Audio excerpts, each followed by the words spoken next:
지난 주간에 우리는 필리핀으로부터 한 가지 소식을 들었어요. 필리핀 따가이따이에 화산이 폭발했다는 소식을 접하셨죠. 우리가 작년 여름에 따가이따이에 갔었잖아요. 함께 선교를 가신 분들은 다 기억하실 거예요. 우리가 첫째 날을 보내고 둘째 날 우리가 따가이따이로 올라갔던 기억이 나는데 그 지역이에요. 우리가 갔던 지역이고 카비테 시티가 따가이따이에서 멀지 않은 곳이에요. 그래서 그곳에 화산이 폭발하면서 수많은 화산재들이 카비테 시티를 덮었다고 합니다. 제가 사진이나 영상을 통해 보니까 참 처참한 그런 광경들이더라고요. 그리고 그 화산재가 마닐라까지 이렇게 날아갔다고 하잖아요. 우리가 그 지역을 위해서 기도하기를 원합니다. 우리가 필리핀 카비테 시티에서 선교 사역을 하면서 우리가 이 필리핀 땅을 품고 우리 이 땅을 위해 기도하자라고 고백했었죠. 이번 한 주간 동안도 우리 그 땅을 품고 함께 기도하시는 여러분들 되시기 바랍니다. 그리고 2020년을 새롭게 시작했으니까 올해 표와 같이 우리 나눔교회 생수의 강이 흘러넘칠 수 있기를 소원합니다. 우리 함께 한번 따라할까요? 생수의 강이 흘러넘치는 교회. 우리 나눔교회가 올 한해 생수의 강이 철철 흘러넘치는 그런 교회가 될 수 있기를 간절히 소원합니다. 우리가 계속해서 사도행전의 말씀을 보고 있습니다. 우리 이 말씀을 보면서 우리 나눔교회가 사도행전적인 교회를 꿈꾸고 힘있게 나아갈 수 있기를 원합니다. 하나님 우리 나눔교회를 통해서 사도행전적인 교회 모습을 회복할 줄 믿습니다. 저는 사도행전의 여러 교회 중에 안디옥 교회를 주목하고 싶어요. 사도행전은 여러 교회들이 나오는데요. 특별히 대조적인 두 교회가 나와요. 베드로가 섬겼던 유대인들이 중심이 된 예루살렘 교회가 등장했죠. 베드로가 한번 설교하면 3,000명, 5,000명이 회개하는 역사가 일어났던 그 교회, 소위 말하는 대형교회죠. 또 하나 교회는 어떤 교회가 있나요? 이방인들이 중심이 되었던 안디옥 교회예요. 그렇게 크지 않은 교회예요. 예루살렘 교회에 비하면 작은 교회예요. 연약한 교회예요. 그런데 하나님은 어느 교회에 주목하셨나요? 안디옥 교회에 주목하셨어요. 사도행전 역사의 후반기는 안디옥 교회와 함께했던 거예요. 안디옥 교회가 주를 섬겨 금식할 때, 섬긴다는 건 서비스죠. 예배 드린다는 거죠. 하나님께 예배 드릴 때 성령께서 안디옥 교회에게 두 사람의 선교사를 세우라고 하셨잖아요. 바울과 바나바였잖아요. 변화된 바울. 하나님은 안디옥 교회에서 기름 부어 세운 바울과 바나바를 통해 세계 선교를 이루셨다는 거예요. 여러분들 아이러니컬하지 않나요? 우리가 생각하기에는 숫자도 크고 사람도 많고 능력도 있고 베드로가 있었던 예루살렘 교회를 사용하실 것 같잖아요. 그러나 하나님은 제도권에 갇혀있던 이방인에 대해 닫힌 마음을 가지고 있었던 예루살렘 교회를 사용하신 게 아니라 이방인을 향해 활짝 문을 열었던 그 작은 교회, 사람이 보기에 연약한 교회, 선교사를 세웠는데 고작 2명 세웠던 그 교회를 통해 세계 선교를 이끌어 가셨다는 거예요. 세계 선교를 주도해 가셨다는 거예요. 오늘 우리는 이것을 통해 무엇을 깨닫게 됩니까? 하나님의 역사는 많고 적음에 관련이 없다는 거예요. 하나님은 얼마든지 작은 안디옥 교회를 통해서도 예루살렘 교회가 이루었던 유대인들만의 사역이 아닌 열방을 향한 사역들을 이루게 하셨다는 거예요. 저는 우리 나눔교회가 사도행전에 나타난 특별한 안디옥 교회를 모델로 삼기를 원합니다. 우리는 이 안디옥 교회를 모델로 2020년도 힘있게 전진할 것입니다. 끊임없이 복음을 증거할 것이고요. 끊임없이 선교할 것이고요. 끊임없이 구제할 것입니다. 우리 나눔교회에 하나님이 귀한 선교의 사역들을 맡기셨잖아요.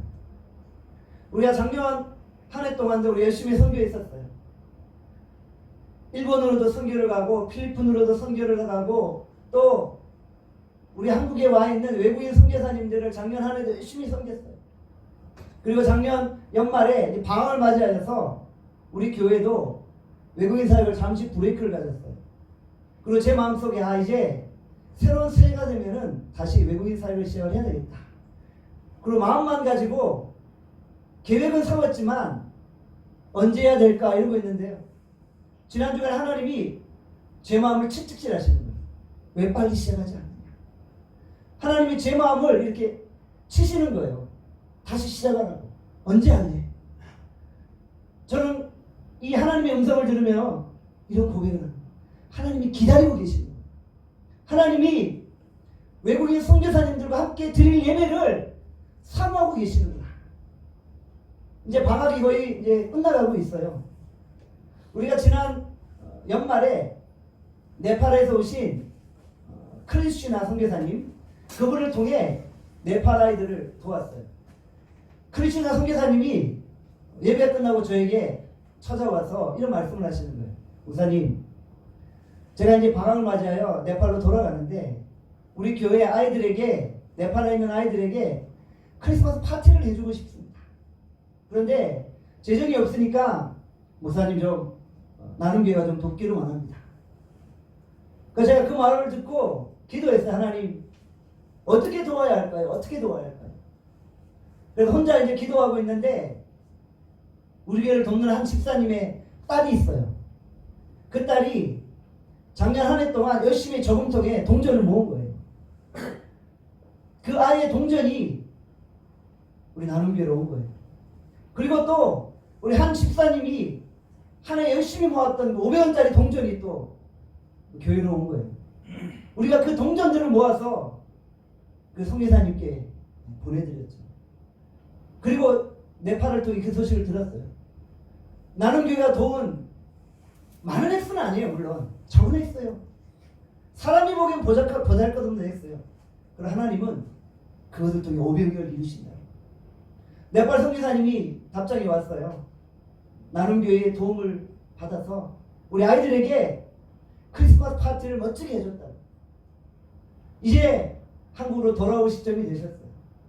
우리 나눔교회가 올 한 해도 정말 사역에 관한 한 생선에 흘러넘치는 그런 사역들이 이루어지기를 원합니다.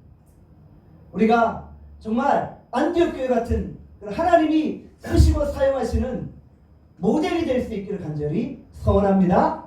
아멘. 사도들이 감옥에 갇혔습니다. 밤에 천사의 도움으로 기적같이 풀려났어요. 지금 감옥 같은 생활을 하시는 분이 있나요? 예수 이름으로 기적같이 풀려나시기를 소원합니다. 사도들은 풀려난 즉시 새벽에 성전으로 나갑니다. 복음을 전하기 위해 다시금 성전으로 간 거예요. 얼마 전에 복음 전하다가 감옥에 갇혔어요. 생고생을 한 거예요. 이제는 절대 실수하지 않아야지 하면서 감옥에 안 가려고 복음 증거를 멈추지 않았다는 거예요. 고통을 피할 길을 선택하지 않은 거예요. 고통 중에 다시금 사면의 자리로 나아간 거예요. 성전에서 다시금 생명의 말씀을 증거하기 시작합니다. 성전에 있다 보면 종교 지도자들에게 금방 발각이 돼요. 금방 알아볼 거예요. 금방 알려지면 다시 감옥에 갇힐 수도 있는 거예요. 그들은 성전에서 복음 전하다가 다시 감옥에 갇힐 것을 알고 있었어요. 그러나 그럼에도 불구하고 거침없이 주의 복음을 증거했다는 것이죠. 사도들은 어디에 있느냐가 중요하지 않았던 거예요. 어디에 있든지 두려움 없이 복음을 증거했다는 것입니다. 사도들은 오히려 종교 지도자들을 꾸짖고 있는 거예요. 내가 사람의 말에 순종하랴 하나님의 말씀에 순종하랴. 내가 너희들의 말 듣는 것보다 하나님의 말씀 듣는 것이 더 낫다라고 고백했다는 것이죠. 사도행전적인 교회는 어떠한 핍박이 와도 아랑곳하지 않고 담대하게 주의 복음을 증거하는 교회인 것입니다. 세상에 굴러가지 않고 세상과 타협하지 않고 거룩한 복음을 확신 있게 증거할 때 그곳에 표적과 기사가 나타나는 것입니다. 베드로의 그림자만 지나가도 병이 낫는 역사가 일어나고 감옥에 갇혀 있어도 천사들이 풀어주는 역사가 일어나는 것입니다. 인생의 기적을 체험하기를 원하십니까? 세상과 적당히 타협하지 마시고 불태전의 신앙을 가지고 주의 영광을 위해 전진하시길 바랍니다. 그러면 사도행전에 나타난 이적과 기사가 여러분 인생 가운데 풍성에 흘러넘칠 줄 믿습니다. 하나님의 거룩함이 사라진 세속적인 복음에는 아무런 능력도 아무런 기적도 나타나지 않는 것입니다. 2020년 한 해 나눔교회 모든 성도들이 거룩한 복음의 능력을 회복하며 나아갈 수 있기를 간절히 소원합니다. 결국 사도들은 다시 체포되었습니다. 감옥에 갇히고 산해드린 공회로 끌려가게 되었습니다.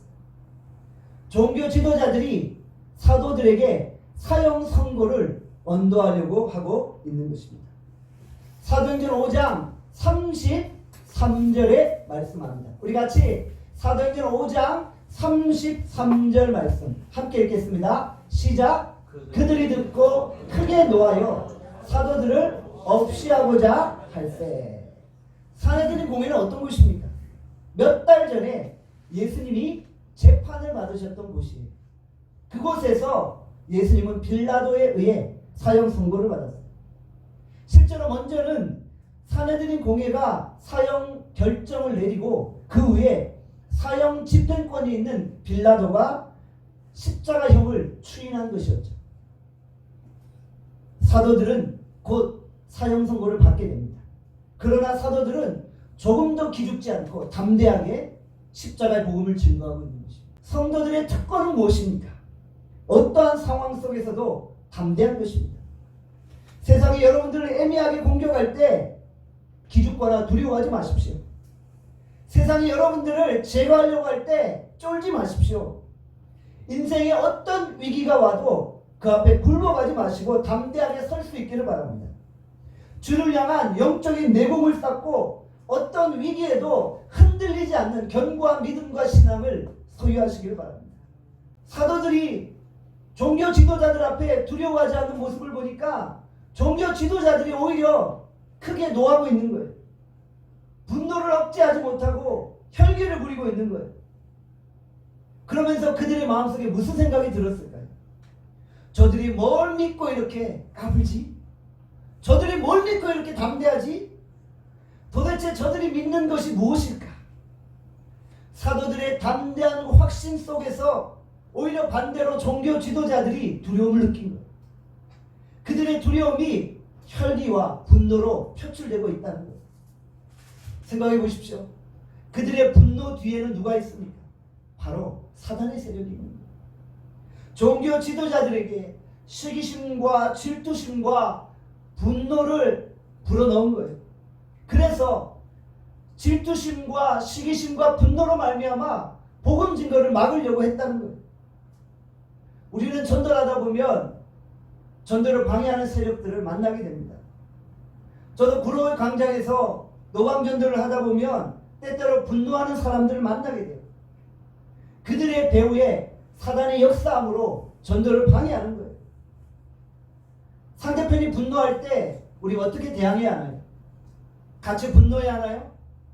같이 멱살 잡고 싸워야 하나요? 사도들은 그렇게 하지 않았다. 어떤 일이 있어도 분노하지 않기를 바랍니다. 사도들은 오히려 그 분노 앞에서 담대하게 예수 그리스도만을 증거했다는 것입니다. 우리를 핍박하는 사람이 있습니까? 오히려 그들을 위해 기도하시기를 바랍니다. 성도들에게는 하나님이 주시는 강한 능력이 있잖아요. 기도의 능력이잖아요. 우리가 나를 핍박하는 자를 위해 기도하는 것입니다. 기도할 때 하나님이 사람들의 마음을 감동하시고 사람들의 마음을 바꾸시는 것입니다. 사도들이 산해드린 공회 앞에 설 때 오늘 본문에 보면 누가 등장합니까? 가말리엘 율법사가 등장합니다. 사도행전 5장 34절에 말씀합니다. 같이 사도행전 5장 34절 함께 읽겠습니다. 시작. 바리새인 가말리엘 율법교사로 모든 백성에게 존경을 받는 자라. 공회 중에 일어나 명하여 사도들을 잠깐 밖에 나가게 하고. 그는 누구입니까?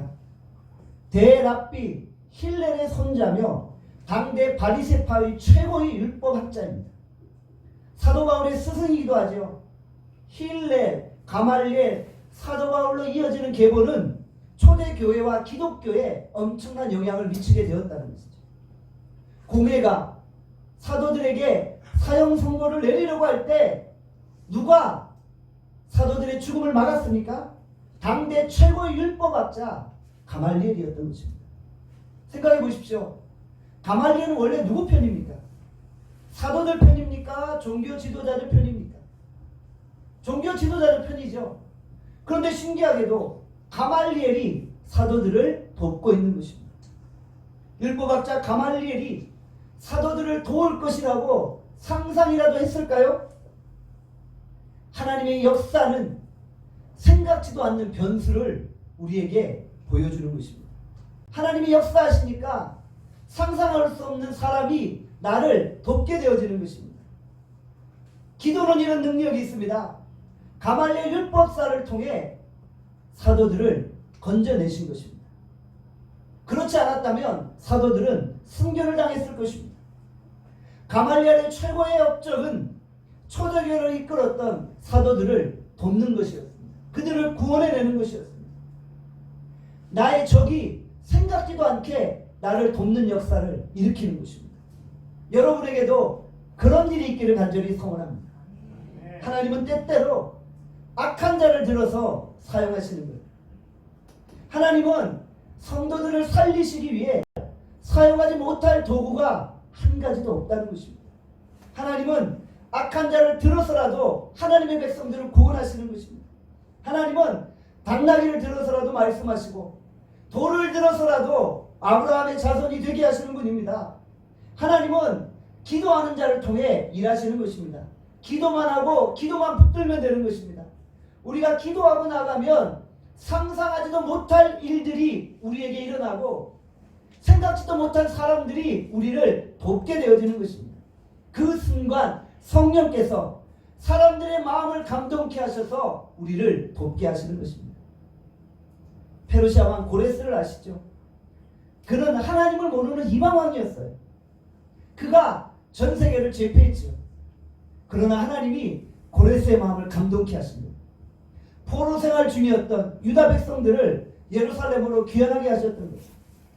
아침에 일어나니 문득 유다 백성들이 불쌍히 여겨지는 거예요. 그래서 그들을 풀어주라고 조서를 내린 것이죠. 하나님은 이방 왕의 마음도 움직이셔 하나님의 백성들을 구원하신다니까요. 에스더 시대에 아하수에로 왕을 아시죠? 그도 악한 왕이었어요. 자기의 명을 어기면 무자비하게 살육하는 정복자였어요. 이스라엘 백성들을 진멸하기 위해서 하만 장군이 계획을 세웠죠. 왕비 에스더가 죽으면 죽으리라는 신앙을 가지고 왕이 부르지도 않았는데 왕 앞에 나간 거예요. 당시의 왕들은 언제나 살해 위협이 있었어요. 그래서 왕이 다니는 노선을 노출하지 않았다는 거예요. 그러니까 왕이 부르지도 않았는데 왕 앞에 나간다는 것은 왕의 그 노선들을, 왕의 동선들을 미리 간파하게 되는 거예요. 살해 위협을 느끼게 되어지는 거예요. 그래서 왕이 부르지 않았는데 왕 앞에 나갈 수 없었던 거예요. 그런데 에스더는 죽으면 죽으리라는 신앙을 가지고 왕 앞에 나간 거예요. 그때 어떤 일이 벌어졌나요? 에스더 5장 2절에 말씀합니다. 같이 에스더 5장 2절 함께 읽겠습니다. 시작. 왕후 에스더가 뜰에 선 것을 본지 매우 사랑스러움으로 손에 잡았던 금규를 그에게 내미니 에스더가 가까이 가서 금규 끝을 만진지라. 아멘.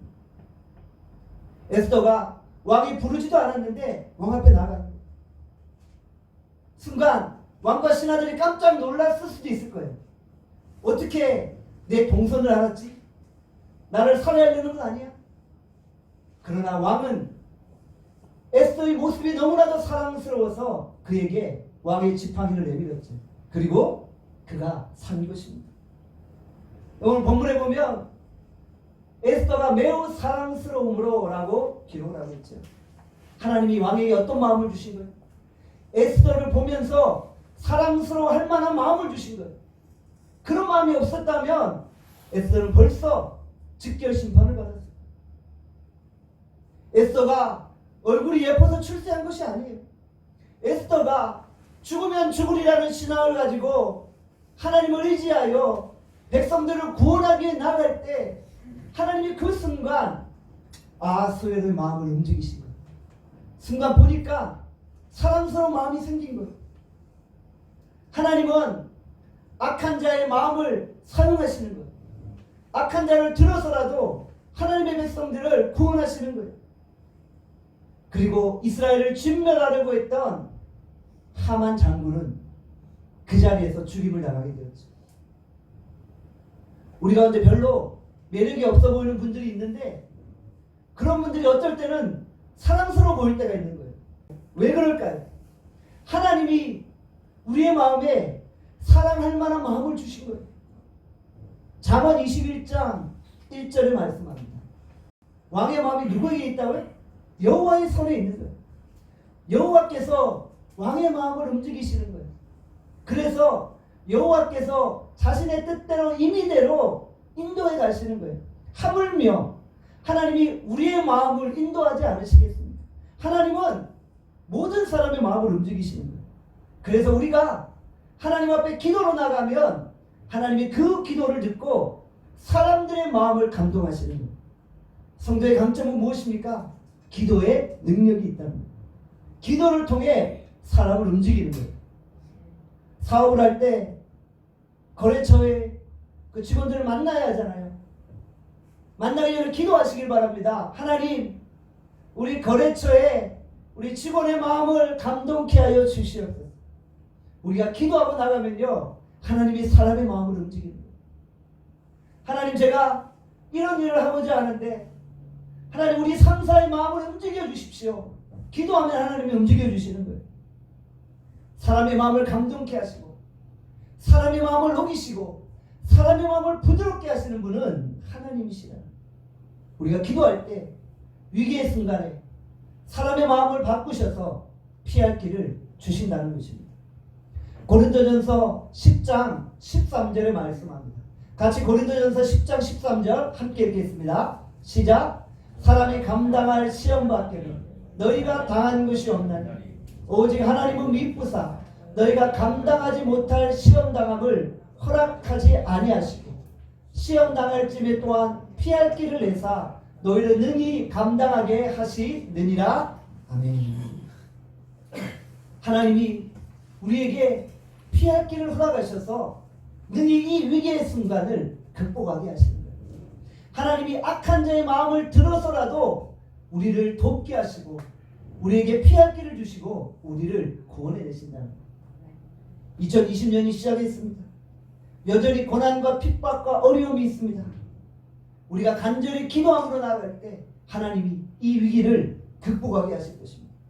상상하지도 못한 제3의 돕는 자가 나타나 우리를 돕게 하실 것입니다. 인간적인 방법을 동원하지 마세요. 더 꼬일 뿐입니다. 주께 매달리는 것입니다. 주님께 기도하는 것입니다. 그럴 때 상상하지도 못할 길들이 열릴 줄 믿습니다. 내가 누군가를 의지하고 있다면 하나님이 그 인간의 줄을 끊어버리시는 거예요. 왜요? 하나님만 의지하게 하신다는 것입니다. 하나님은 핍박자 가말리엘의 마음도 움직이셔서 사도들을 구원해내셨음을 기억하시기를 바랍니다. 하나님은 악한 자의 마음을 사용하셔서 우리의 원수들을 치시고 우리를 구원하시는 것입니다. 가말리엘이 어떻게 사도들을 구원했습니까? 당대의 최고의 바리새인이요 율법학자가 사도들을 논리적으로 변증하면서 종교 지도자들을 설득했다는 것이죠. 가말리엘 율법사의 논중의 핵심이 무엇입니까? 사도행전 5장 36절에서 37절 말씀 함께 읽겠습니다. 시작. 이전에 드나가 일어나 스스로 선전하며 사람이 약 400명이나 따르더니 그가 죽임을 당하며 따르던 모든 사람들이 흩어져 없어졌고 그 후에 호적할 때에 갈릴리 유다가 일어나 백성을 깨어 따르게 하다가 그도 망한즉 따르던 모든 사람들이 흩어졌느니라. 아멘. 가말리엘이 두 가지 역사적인 사건을 예로 들고 있죠. 드다 사건과 갈릴리의 유다가 백성들을 선동했던 사건을 언급하고 있어요. 드다는 자신이 구약의 메시아라고 외치면서 사람들을 선동했어요. 드다가 활동했던 시대가 예수님이 막 태어나셨던, 예수님이 막 탄생하셨던 시대였어요. 나는 여호수아의 후예다라고 외친 거예요.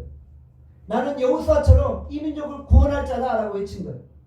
내가 맨발로 요단강을 건너게 해줄 것이다 라고 외치면서 백성들을 선동했어요. 400명이 따르게 되었던 거예요. 그러나 결국 비참하게 죽임을 당하였죠. 갈릴리 유다의 사건은 무엇입니까? 그 당시 구련의 총독이 세금을 더 거두기 위해서 전국에 호적을 행하게 했죠. 그때 갈릴리 유다가 반기를 든 것입니다. 유다는 하나님의 백성이기 때문에 우리는 하나님께만 세금을 바치면 된다, 이렇게 외쳤던 거예요.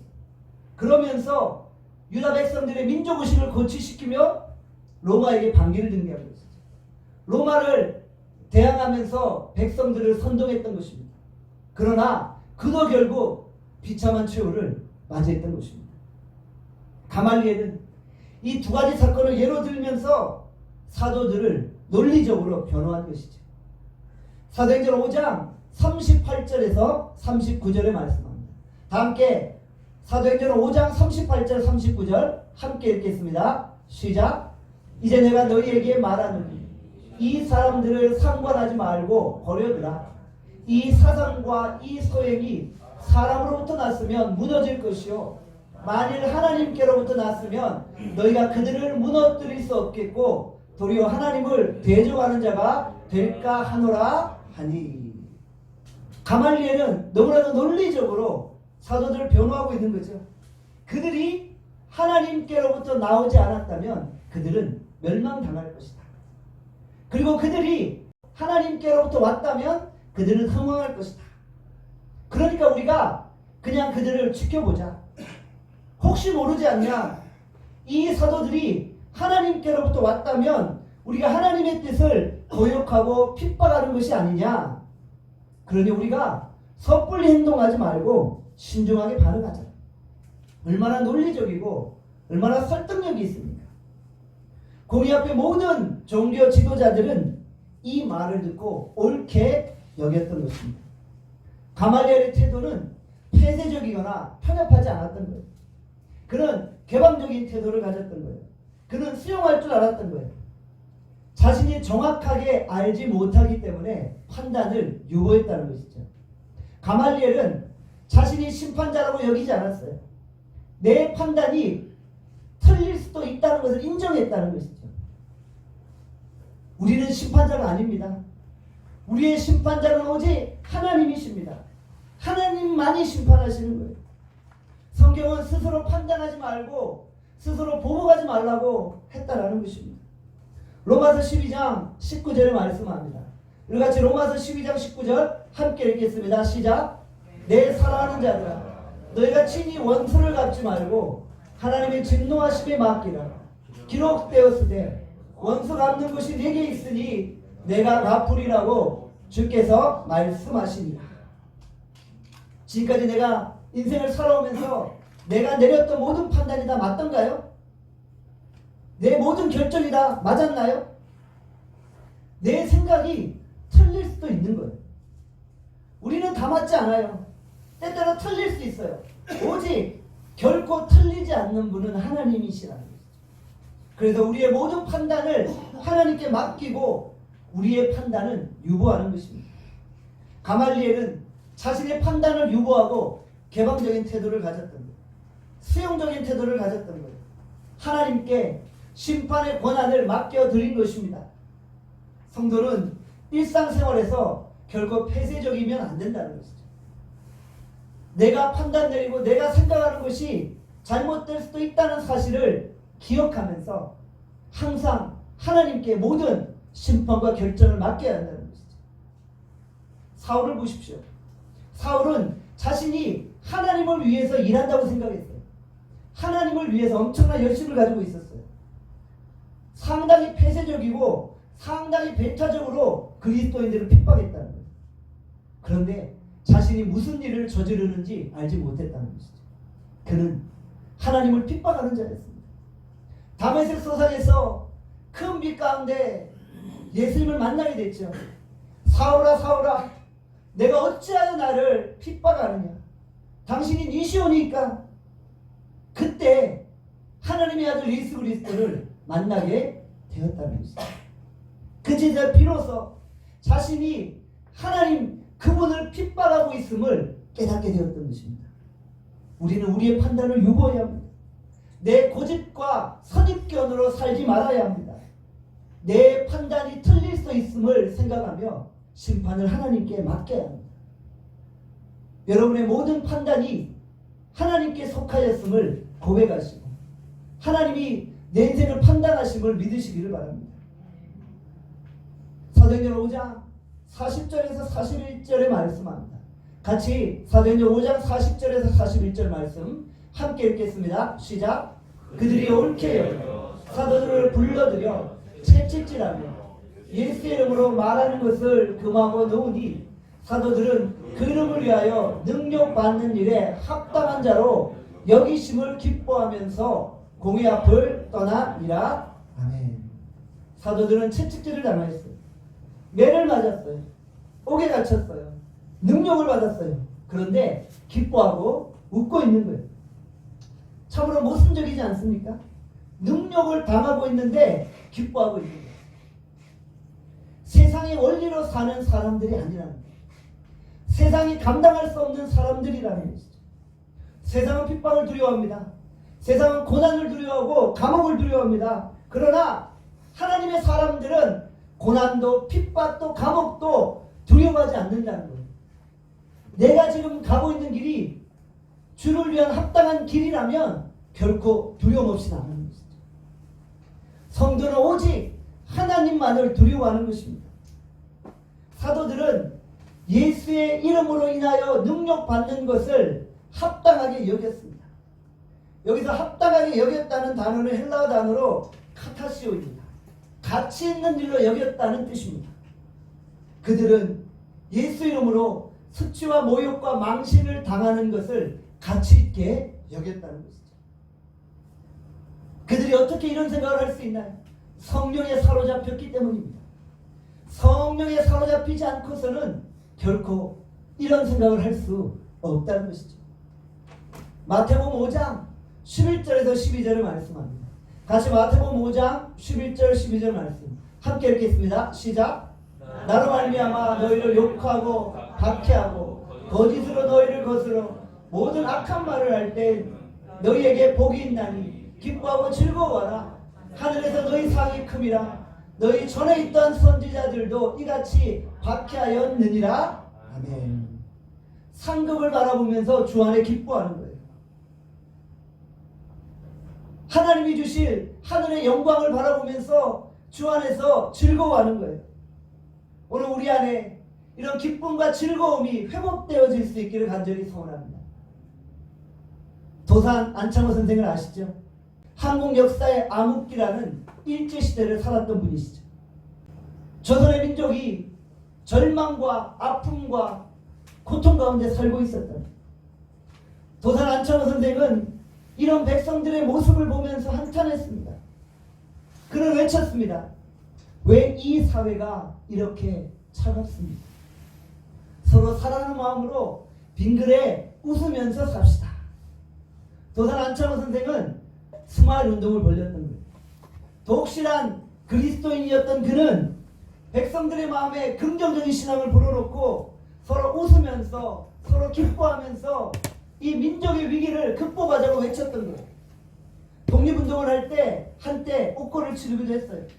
그런데 그는 어느 곳에 있든지 빙그레 웃으며 살았다는 것이죠. 그는 빙그레라는 글씨와 그림을 그려서 자기가 가는 곳마다 다 붙여놓고 다녔다고 합니다.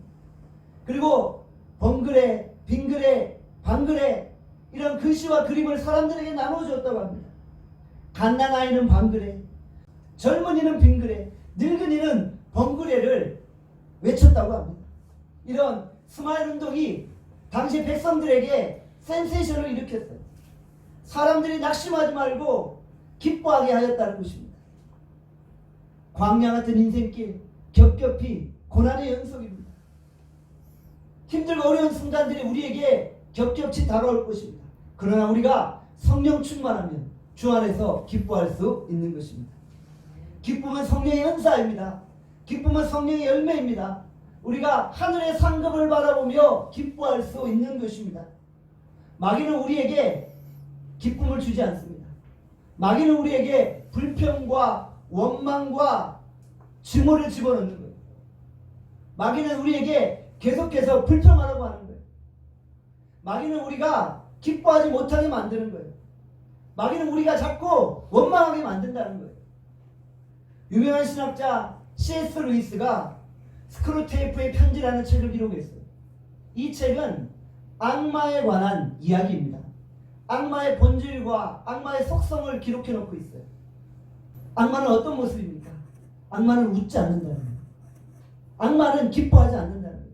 악마는 시기하고 질투하고 분노하게 하고 흥분하게 하고 혈기를 부리게 만드는 거예요.